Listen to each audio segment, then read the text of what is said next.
നിങ്ങൾ സൗദി അറേബ്യയിലെ ജിന്ന് മലയെ കുറിച്ചിട്ട് കേട്ടിട്ടുണ്ടോ? ഞാൻ കേട്ടിട്ടുണ്ടായിരുന്നു മുമ്പ്. ഇത്തിരി വർഷം ഇവിടെ ജോലി ചെയ്യുമ്പോൾ പല സ്ഥലങ്ങളിൽ പോയിട്ടുണ്ട്, പല കാഴ്ചകൾ കണ്ടിട്ടുണ്ട്, സൗദി അറേബ്യയുടെ പല സ്റ്റേറ്റുകളിലൊക്കെ യാത്ര ചെയ്തിട്ടുണ്ട്. എങ്കിലും നമ്മളിതുവരെ പോവാത്തൊരു സ്ഥലമാണ് ഈ അൽ നമാസ്.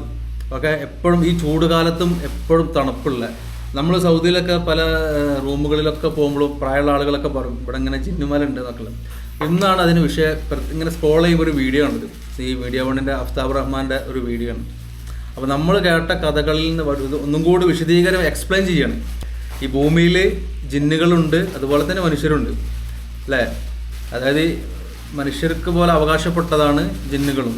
ഇസ്ലാം മതം വിശ്വസിക്കാത്ത ജിന്നുകളെ പിശാചുക്കൾ, ശൈത്താന്മാർ എന്ന് പറയും. ഖുർആനിൽ 72-ാമത്തെ സൂറത്തടക്കമുണ്ട്. റസൂല് മനുഷ്യർ, നമുക്കും ജിന്നുകൾക്കും കൂടി പ്രവാചകനാണ്. ഖുർആനും അവർക്ക് അവകാശപ്പെട്ടു. അങ്ങനെ മനുഷ്യനെ മണ്ണിൽ നിന്നും ജിന്നുകളെ തീയിൽ നിന്നും സൃഷ്ടിക്കപ്പെട്ടു എന്നുള്ളതാണ്. ഞാൻ ഈ കേട്ട കഥകൾ കുറേ മുമ്പാണ്. അതായത് ഒരു സ്ത്രീ ഒരു വെള്ളം കുടിക്കാൻ കിണറ്റിൽ നോക്കിയപ്പോൾ പിന്നെ കാണാതായി. ആ മലക്ക് ചുറ്റുള്ള ഒരുപാട് വസ്തുക്കൾ കാണാതായി. പിന്നെന്താണ്, മലൻ്റെ മേലെ കയറിപ്പോയ ആളുകളെ അറബ് വംശജരൊന്നും പിന്നെ കണ്ടില്ല. അങ്ങനെയൊക്കെ നമ്മൾ ഊഹാപോഹങ്ങൾ ഇങ്ങനെ ചെവിയിൽ കേട്ടിട്ടുണ്ടായിരുന്നു. ഭയങ്കര ക്യൂരിയോസിറ്റിയാണ് ഈ കഥകൾ കേൾക്കുമ്പോഴൊക്കെ പോകണം എന്നുള്ളതൊക്കെ. പക്ഷെ പോകാൻ പറ്റിയിട്ടില്ല. അൽ നമാസിലാണ്. നിങ്ങൾക്കിത് നമ്മളെന്തായാലും പോകാൻ തീരുമാനിച്ചിട്ടുണ്ട്. ഞങ്ങൾ പെരുന്നാൾക്ക് ഈ ഭാഗത്തേക്ക് ട്രിപ്പ് അടിക്കുന്നതാണ്. കാരണം സൗദി അറേബ്യയിൽ ഒരുപാട് ആളുകൾ, സൗദികളടക്കം ഈ ചൂടുകാലത്തും അങ്ങോട്ട് പോകണം. നല്ല തണുപ്പുള്ള സൗദി അറേബ്യൻ്റെ ഉയർന്ന ഒരു സ്ഥലമാണ്, കുന്നാണ്. ആ കുന്നുമായി ബന്ധപ്പെട്ടുള്ള വീഡിയോ ആണ്. നമ്മൾ വർഷങ്ങൾക്ക് മുമ്പ് കേട്ട ആ ഒരു ഊഹാപോഹങ്ങൾ വീഡിയോ രൂപത്തിൽ നിന്ന് സ്ക്രോൾ ചെയ്യുമ്പോൾ കണ്ടപ്പോൾ മറ്റുള്ള ആളുകൾക്ക് എത്തിക്കണം. ഓക്കെ, പലർക്കും ഇതൊരു കെട്ടുകഥകളായിട്ടൊക്കെ തോന്നാം. നമ്മൾ കാണാത്തതും കേൾക്കാത്തതൊക്കെ നമുക്ക് കെട്ടുകഥകളായിരിക്കും. താല്പര്യമുള്ള ആളുകൾക്ക് ഈ വീഡിയോ കണ്ടോളിട്ടോ. സൗദി അറേബ്യയിലെ ഏറ്റവും ഉയരത്തിലുള്ള പ്രദേശം, ഈ നാടിന്റെ പേരാണ് നമാസ്. ഡിസംബറിൽ മഞ്ഞു പെയ്യുന്ന അസീറിലെ മലനിരകളുള്ള പ്രദേശം. കോച്ചുന്ന തണുപ്പിൽ അസീറിലെ നമാസിലുള്ളവർ മഞ്ഞിന്റെ തണുപ്പിലൂടെയാണ് വാഹനം ഓടിക്കുക. ഏറെ ശ്രദ്ധിച്ച്. പക്ഷെ ഇപ്പോൾ സൗദിയുടെ വിവിധ ഭാഗങ്ങളിൽ കത്തുന്ന ചൂടാണ്. ഇപ്പോഴും നമാസിനൊരു മാറ്റവുമില്ല. കുളിര് വാരിക്കോരി ആ നാട് കുന്നിന് മുകളിൽ നിൽക്കുകയാണ്. സൗദിയിലെ ഏറ്റവും ഉയരത്തിലുള്ള നാട്.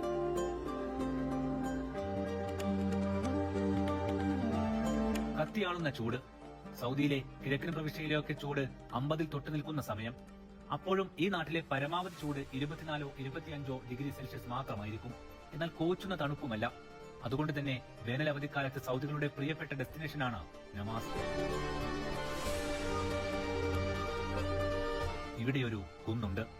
നമാസ് നഗരത്തിൽ നിന്നും 1 മണിക്കൂർ യാത്ര ചെയ്യണം. 45 കിലോമീറ്റർ യാത്ര ചെയ്താൽ ഇവിടെ എത്താം.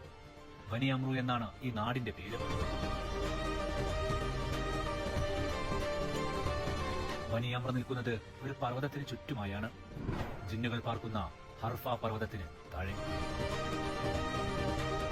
അമ്ര ഗോത്രക്കാരാണ് ഈ പർവ്വതത്തിന് താഴെ താമസിക്കുന്നത്. അവരുടെ ഗ്രാമത്തിലൂടെ വേണം കുന്നിന് താഴേക്കെത്താൻ. സൗദിയിലെ ഏറ്റവും തണുപ്പുള്ള, നല്ല കാറ്റുള്ള, ഏറ്റവും ഉയരത്തിലുള്ള പ്രദേശമാണ് നമാസ്. നമാസിലെ ഈ പ്രദേശത്ത് പുരാതന കാലത്ത് ജീവിച്ചിരുന്ന ജനസമൂഹമായിരുന്നു റിജാൽ അൽ ഹജർ. ഹജർ എന്ന് പറഞ്ഞാൽ കല്ല് എന്നാണ് അർത്ഥം. അതുകൊണ്ട് തന്നെ ഇവിടെ നിൽക്കുന്ന ഈ ഫർഹ പർവ്വതത്തിനും ഈ ഗോത്രവും തമ്മിൽ വലിയ ബന്ധമുണ്ട്. അന്ന് ആ ഗോത്രത്തിന്റെ ശാഖയായിരുന്ന ബനു അമ്ര ഗോത്രക്കാരാണ് ഇന്ന് ഈ പ്രദേശത്ത്, ഈ താഴ്ഭാഗങ്ങളിലെല്ലാം തന്നെ താമസിക്കുന്നത്. നിരവധി TV റിപ്പോർട്ടുകളും ഫീച്ചറുകളും സൗദി മാധ്യമങ്ങളിൽ ഹർഫ പർവ്വതത്തെക്കുറിച്ച് വന്നിട്ടുണ്ട്. ഓരോ റിപ്പോർട്ടിലും നാട്ടുകാർക്ക് പറയാനുണ്ടായിരുന്നത് ജിന്നുകളുടെ കഥയാണ്. ഈ കഥകളിൽ അനുഭവങ്ങൾ ഉണ്ടാകാം, അതിശയോക്തികൾ ഉണ്ടാകാം, കേട്ടു കഥകളും ഉണ്ടാകും. അതുകൊണ്ട് തന്നെ ചെറിയ പേടിയൊക്കെയുള്ളവർ ഈ കുന്നിലേക്ക് കയറാൻ ശ്രമിക്കാറില്ല. ഗ്രാമത്തിലെ പ്രായമേറിയവർ മുതൽ ചെറുപ്പം മുതലേ അവർ കേട്ട കഥ പറയാറുണ്ട്.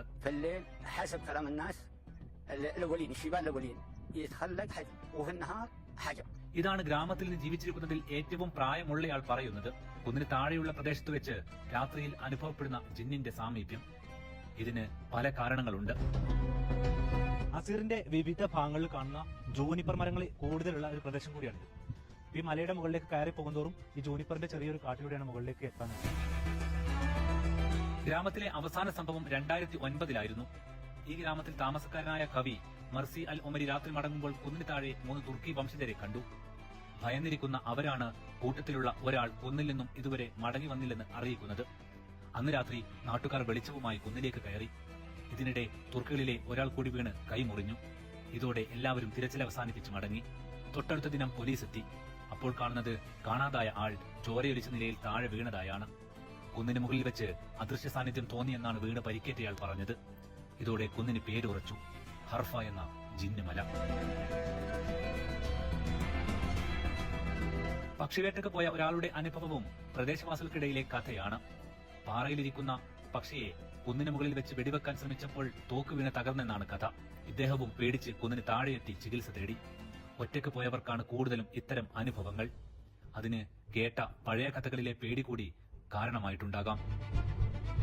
മലയുടെ പേരെന്ന് പറഞ്ഞാൽ ആർഫ മല എന്നാണ് പേര്.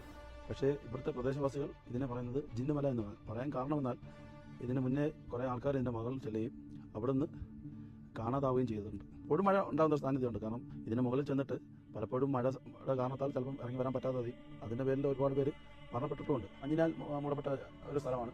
എപ്പോഴും തണുപ്പാണ്, മഴ ഉണ്ടായിരിക്കും എപ്പോഴും.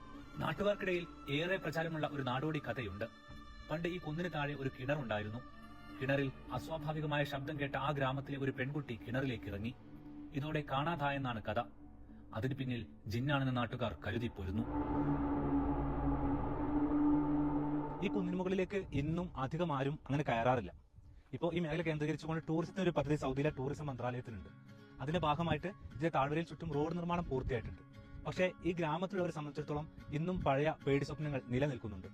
ആ ഒരു വിശ്വാസം അവർ നിലനിർത്തുകയും ചെയ്യും. കുറെ കെട്ടുകഥകളും ഇതിനൊപ്പം ഇന്നാട്ടിലുണ്ട്. നിരവധി യുദ്ധങ്ങൾക്ക് സാക്ഷ്യം വഹിച്ചിട്ടുള്ള പർവ്വതം കൂടിയാണ് ഹർഫ.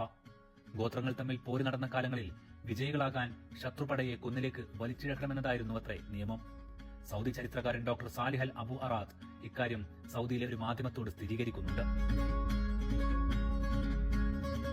കവികളേറെയുള്ള നാടാണ് നമാസ് നിൽക്കുന്ന അസീർ പ്രവിശ്യ. നമാസിലുള്ളവർ കവിയാകണമെങ്കിൽ ഈ കുന്നിന് മുകളിൽ ഉറങ്ങണമായിരുന്നു. അവർക്ക് ജിന്നുമായി സംസാരിക്കാനാകുമെന്നും പണ്ട് നാട്ടുകാർ കരുതിയിരുന്നു. കഥയും അനുഭവങ്ങളും ചേർന്ന് പിണഞ്ഞു കിടക്കുന്ന ഹർഫ പർവ്വതം പക്ഷേ ഈ നാടിന്റെ അടയാളമാണ്. കുന്നിന് താഴെ റിസോർട്ടുകളും മുകളിലേക്ക് വഴിയും ഒരുങ്ങുന്നുണ്ട്. പണ്ട് വഴി കൃത്യമില്ലാത്തത് പലരുടെയും വഴി തെറ്റിച്ചിട്ടുണ്ട്. ഇന്നും അതിന് സാധ്യതയേറെയാണ്. മുകളിലേക്ക് എളുപ്പം കയറാമെങ്കിലും തിരിച്ചിറങ്ങൽ അത്ര എളുപ്പമല്ല. അശ്രദ്ധ പരുക്കൻ പാറക്കെട്ടുകളിൽ നമ്മെ വീഴ്ത്തും. മുകളിലേക്ക് പോകുമ്പോൾ വെള്ളവും ഭക്ഷണവും കരുതണം. അത്രയേറെ സമയമെടുക്കും മുകളിലേക്ക് എത്താനും തിരിച്ചിറങ്ങാനും. ജൂനിപ്പർ മരങ്ങളുടെ കാട് സൃഷ്ടിക്കുന്ന ഇരുണ്ട അന്തരീക്ഷവും ഇവിടെ പേടി തോന്നിപ്പിക്കും. പേടിക്കുള്ള ചേരുവകൾ കഥകളായി ചുറ്റുമുണ്ട്. അങ്ങനെ ജിന്നുകളുടെ കഥ കേട്ട് അവരോട് കഥ പറയാൻ ഹർഫയിലേക്ക് വരാം. എന്തായാലും നമ്മൾ സൗദി അറേബ്യയിൽ ജോലിക്ക് വന്ന ആ സമയങ്ങളിൽ കേൾക്കുന്നതാണ് സൗദി അറേബ്യയുടെ പല ഭാഗത്തെ വിശേഷങ്ങൾ. അതിൽ പെട്ടതായിരുന്നു ഈ ഇപ്പോഴും മലന്റെ പേര് മനസ്സിലായത്, അൽ നമാസിൽ അറഫ മല എന്നുള്ളത്. അപ്പോൾ എപ്പോഴും ഐസ് വീഴുന്ന സമയം ഡിസംബറിലൊക്കെയാണെന്ന് പറഞ്ഞ് ഈ ചൂടുകാലത്ത് എപ്പോഴും മഴയാണ്. കൃഷി, ചുരങ്ങൾ, മലകൾ, കുന്നുകളും വളരെ തണുപ്പുള്ള സ്ഥലത്തേക്ക് പോകാൻ ഞങ്ങൾ തീരുമാനിച്ചിട്ടുണ്ട്. അപ്പോൾ ഒരുപാട് ആളുകൾ ഉണ്ടെങ്കിൽ ബസ്സിന് പോകും. ഓക്കെ, അപ്പോൾ കാണാൻ താല്പര്യമുള്ള ആളുകൾക്ക് വരാം.